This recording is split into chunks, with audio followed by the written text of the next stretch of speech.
नमस्कार दोस्तों, आप सभी का स्वागत है हमारे अपने इस YouTube channel study in mobile में। तो दोस्तों, पहाड़ी कला से संबंधित मैंने पहले 2 वीडियो अपलोड किए थे, जिसमें बसोली, कांगड़ा, चंबा, गुलेर के बारे में हमने पढ़ा था और पहाड़ी कला की जो शुरुआत है किस प्रकार हुई और कहाँ कहाँ पहाड़ी कला है वो पनपी थी, और पहाड़ी कला के बारे में हम कुछ महत्वपूर्ण तथ्य के बारे में हमने जानकारी ली थी। पहाड़ी कला की आरंभिक जानकारी भी हमने इस वीडियो के माध्यम से की थी। तो इससे पहले पहाड़ी कला के पार्ट 1 और पार्ट 2 दो वीडियो अपलोड हो चुके हैं। अगर आप में से इससे पहले वाले पहाड़ी कला के वीडियो नहीं देखे हैं तो इस वीडियो के नीचे डिस्क्रिप्शन के अंदर लिंक मिल जाएगा, तो वहाँ पर पहाड़ी कला पार्ट 1, पार्ट 2, फिर ये पार्ट 3, यानी ये देखो, ये बीच में देखोगे तो आपको समझ में नहीं आएगा कि आखिर पहाड़ी कला है क्या चीज़। तो इसलिए आपको पहले पार्ट पे जाना पड़ेगा, पहले वो देखिए, फिर दूसरा पार्ट, फिर तीसरा पार्ट। तीनों पार्ट देख लोगे तो पहाड़ी शैली वो आपकी एकदम कंप्लीट हो जाएगी, एक भी क्वेश्चन है वो नहीं छूटेगा। और ये आज कंप्लीट हो गया है। इसके बाद अभी मैं नेक्स्ट वीडियो लेके आऊँगा, जिसमें पहाड़ी कला मैंने 3 पार्ट में पहाड़ी कला करवा दी है कंप्लीट। और इस पहाड़ी कला के जितने भी क्वेश्चन बनते हैं, मतलब ऐसे तो क्वेश्चन बनाने बहुत सारे बन जाएंगे, तो बेस्ट ऑफ क्वेश्चन बनते हैं वो क्वेश्चनों की एक वीडियो लेकर आऊँगा। ठीक है, तो चलिए बिना समय गवाते वीडियो शुरू करते हैं। कुल्लू जो शैली है, इसी कलम को सर्वप्रथम प्रकाश में लाने का, देखिए जो कुल्लू शैली है, इस शैली को सबसे पहले प्रकाश में लाने का जो श्रेय है वो जेसी फ्रेंच को दिया जाता है। इसको दिया जाता है दोस्तों, जेसी फ्रेंच। ऐसे पूछ लेते हैं कि पहाड़ी कलम में जो कुल्लू शैली है उसको सर्वप्रथम प्रकाश में लाने वाले कौन थे, सबसे पहले जानकारी देने वाले कौन थे, तो जेसी फ्रेंच। इन्होंने अपनी पुस्तक हिमालयन आर्ट में है वो इसका उल्लेख किया था। जेसी फ्रेंच है दोस्तों, इनकी पुस्तक कौन सी, हिमालयन आर्ट। अगर पूछ ले कि हिमालयन आर्ट जो पुस्तक है ये किसकी है, जेसी फ्रेंच की है। 1931 में इसमें कुल्लू शैली के बारे में उल्लेख किया था। इसी प्रकार जगदीश मित्तल व प्रसिद्ध कला समीक्षक डॉक्टर कालजे खंडेलवाला ने अपने शोधपूर्ण लेखों में इस शैली का है वो विवरण दिया था। कुल्लू का प्राचीन नाम कुल्लटा या कुल्लट, दोस्तों कई जगह कुल्लट मिल जाता है, कई जगह कुल्टा, यानी कुल्लू शैली का प्राचीन नाम ये आपको देखने को मिल जाता है एग्जाम में। तो यूपी टीजीटी पीजीटी वाले जो बच्चे हैं वो इस चीज़ का विशेष ध्यान रखें। कुल्टा या कुल्लट ये कुल्लू शैली के प्राचीन नाम है। इस शैली का प्रारंभ 1750 के आसपास माना जाता है। महाराजा मानसिंह के शासनकाल में चित्रकार बसोली से कुल्लू आकर बसने लग गए थे। दोस्तों राजा मानसिंह थे ना, इनके शासनकाल में चित्रकार है ना वो बसोली से आकर के यहाँ कुल्लू के अंदर बसने लग गए थे। कहाँ से, बसोली के आकर कुल्लू में है वो बसने लग गए थे। और इस शैली का प्रारंभिक जो चित्र है राधा व कृष्ण कुंज में, देखिए कुल्लू शैली का प्रारंभिक चित्र कौन सा है, राधा व कृष्ण कुंज में। कुंज जो जंगल होता है छोटा। राजा जगत सिंह इन्होंने प्रसिद्ध रघुनाथ मंदिर का निर्माण कराया तथा सुल्तानपुर को अपनी राजधानी बनाया था। इसके बाद दोस्तों राजा जगत सिंह थे, इन्होंने रघुनाथ मंदिर का निर्माण कराया और सुल्तानपुर को है वो अपनी राजधानी बनवाया था। राजा प्रीति सिंह जिसके काल में दोस्तों जो कुल्लू कलम है इसकी सर्वाधिक उन्नति इन्हीं के काल में हुई थी। दोस्तों सर्वाधिक उन्नति जो कुल्लू स्टाइल है इसकी सर्वाधिक उन्नति किसके काल में हुई थी, राजा प्रीतम सिंह के काल में।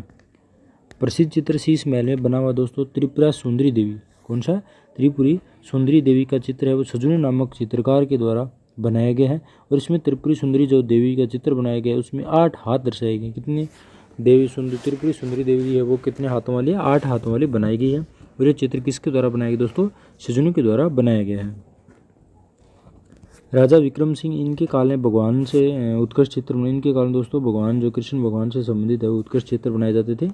प्रमुख चित्र राम सीता का विवाह, कखमणि, हरण, युवराज विक्रम सिंह का सभी है। दोस्तों चित्रकार भगवान ने 2 चित्रमालाओं को, देखिए सॉरी राजा विक्रम सिंह है ना, ये लाइन दोबारा देख लेना है, मैंने गलत पढ़ दी इसको। राजा विक्रम सिंह है इनके काल में दोस्तों, राजा विक्रम सिंह जो है कुल्लू कलम के जो शासक थे उसके अंदर। तो यहाँ पर जो चित्रकार थे एक भगवान नाम चित्रकार थे, उनके उत्कृष्ट चित्र बनाए थे राजा विक्रम सिंह के काल में। दोस्तों ऐसे एग्जाम में कई बार पूछा जा चुका है, एक बार पूछा भी था, आरपीसी में पूछा गया था कि भगवान जो चित्रकार हैं वो किस शैली से संबंध रखते हैं, तो कुल्लू स्टाइल से संबंध रखते हैं। अगर कुल्लू नहीं आता तो वहाँ पे दिया आएगा पहाड़ी शैली, मुगल शैली, राजस्थान शैली। तो किससे संबंध रखते हैं दोस्तों, पहाड़ी शैली से। चित्रकार भगवान ने 2 चित्रमालाओं को महाराजा विक्रम सिंह के लिए चित्रित किया था, भागवत पुराण और मधु मालती। एक चीज़ ध्यान रखना, मैं ये जो लाइनें पढ़ाता हूँ आपको इन्हें पढ़ाता हूँ तो थोड़ा सा ना आपको इतना कॉमन सेंस लगाना चाहिए। जैसे मैंने बोल दिया कि उत्कृष्ट चित्र बनाए भगवान, ये लाइन पढ़ ली। तो आपने क्या पढ़ा, यहाँ से आपने क्वेश्चन बना लिया कि सर ने बताया था राजा विक्रम सिंह के काल में है ना, भगवान जो चित्रकार थे ना, उसने सबसे ज़्यादा अच्छे चित्र बनाए थे। बस ये एक क्वेश्चन रट लिया और एग्जाम में आ गया कि राजा विक्रम सिंह के काल में किसने उत्कृष्ट चित्र बनाए, तो आपने क्या कर दिया, भगवान। और इसके अलावा ऐसे आ गया ना कि भगवान का संबंध किस स्टाइल से, तो आप कन्फ्यूजन हो गया, यार ये तो नया क्वेश्चन आ गया, है ना। तो एक लाइन को ना आप दिमाग में ओडी टेढ़ी घुमा कर देखा करो, थोड़ा सा ना चारों तरफ देखा करो इसको, कि किस बनाने वाला क्वेश्चन कैसे कैसे बना सकता है, समझ रहे हो। भगवान किससे संबंध रखते हैं, किस शैली से, कुल्लू शैली से। अगर कुल्लू शैली ना आए तो वहाँ पर ऐसे आ जाए दक्षिण शैली, मुगल शैली, पहाड़ी शैली, तो आपको याद रखना पहाड़ी से, है ना। और राजा विक्रम सिंह के काल में, ये आपको 3-4 क्वेश्चन ध्यान रखना, यानी लाइन को है ना घुमा फिरा के क्वेश्चन बना के देखा करो, तो पता चलता है कि किस प्रकार है ना। ऐसे क्वेश्चन बनाने लग जाओगे ना दोस्तों, दिन आपका सिलेक्शन पक्का हो जाएगा और आपको याद भी होने लग जाएगी चीज़ें। कई बार बच्चों के कमेंट आते हैं सर भूल जाते हैं, तो आप ना एक लाइन है उसको रटते हो, आप ना तोड़ मरोड़ के उसको नहीं देखते हो। जब तक आप उस चीज़ के अंदर प्रैक्टिकल नहीं करोगे, उसको तोड़ोगे मरोड़ोगे नहीं करोगे, तो छेड़खानी करनी चाहिए ना क्वेश्चनों की। तो अगर क्वेश्चनों को छेड़ोगे नहीं ना, तो फिर वो चीज़ें हैं ना आपको स्थायी रूप से याद नहीं होगी। कुल्लू की चित्राकृतियों में सुडौलता व प्रमाण का बिल्कुल भी ध्यान नहीं रखा गया है, यानी जो आकृतियाँ बनाई गई उनका प्रमाण जो नापतोल है वो बिल्कुल भी ध्यान नहीं रखा गया है। पशु व पेड़ पौधों का अंकन लोक कला से प्रभावित है।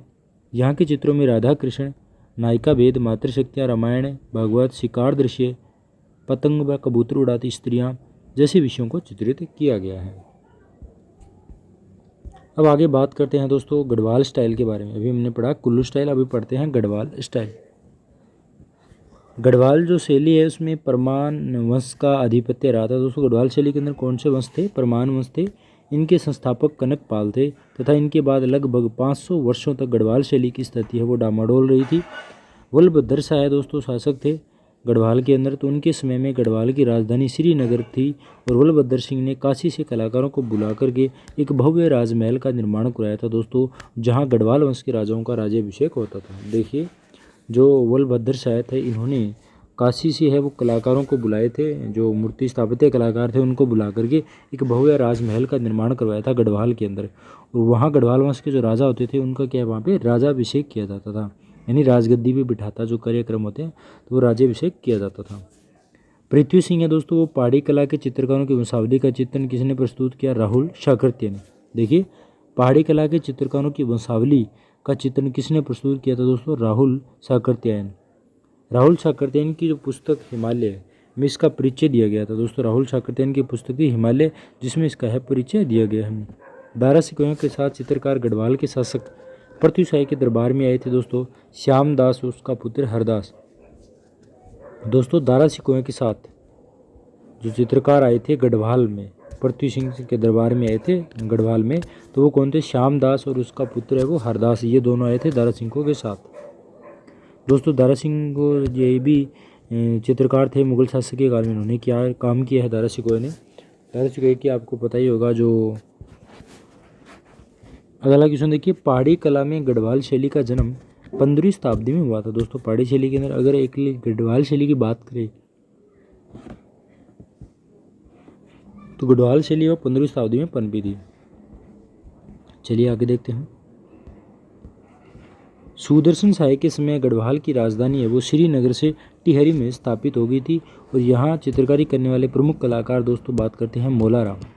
देखिए वेरी इंपॉर्टेंट है मोलाराम, बहुत बार एग्जाम में पूछा जा चुका है, यहीं से क्वेश्चन ज़्यादा बनता है कि मोलाराम का संबंध है गढ़वाल शैली से, क्योंकि इन्होंने दोस्तों गोवर्धनधारी कृष्ण और गढ़वाल का इतिहास ये चित्र बनाए हैं। मोलाराम किस शैली से संबंधित है, पहाड़ी शैली से, और पहाड़ी शैली के अंदर अगर बात करें तो किससे है, गढ़वाल से। मानकू दोस्तों, मानुक भी है, ये राधा कृष्ण का चित्र बनाया है। चेतुसाय ने यादव महिला का चीरहरण चित्र बनाया। यादव महिला का चीरहरण गढ़वाल शैली में किसने बनाया दोस्तों, चेतुसाय ने। गढ़वाल शैली के चित्र है दोस्तों वो कहाँ पर संग्रहित किए गए, ज़्यादा टिहरी संग्रहालय के अंदर है वो संग्रहित किए गए हैं। अब बात करते हैं मंडी शैली में। यहाँ का चित्रकार लोक जीवन के काफ़ी निकट रहा है दोस्तों, यानी जो मंडी शैली यहाँ पे लोक कला के निकट होने के कारण यहाँ के चित्र की जो रेखाएं बाहरी स्पष्ट एवं प्रभावान है। रंग विद्वान व रंगों के चयन का संबंध है। इनमें सपाट पृष्ठभूमि, सरल दृश्यों का अंकन, प्राथमिक रंगों का चटकीला प्रयोग दर्शनीय है। यानी मंडी शैली दोस्तों वो लोक जीवन की काफ़ी निकट रही है।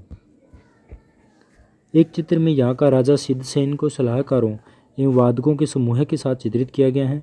चित्र के रेखांकन में बाहरीपन तथा पृष्ठभूमि का हरा, भगवा तथा भूरा रंग इस चित्र की लोक परंपरा की निकटता का परिचायक है। इसी प्रकार एक चित्र में राजा ईश्वरी सेन को मेले की भीड़ में अंकित किया गया है। दोस्तों, चित्र में स्त्रियों का समूह काफ़ी आकर्षण है। हिंडोल, हाथी, लोक नृत्य, देव नृत्य आदि मेले की बहुरंगी झांकियाँ प्रस्तुत करते हैं।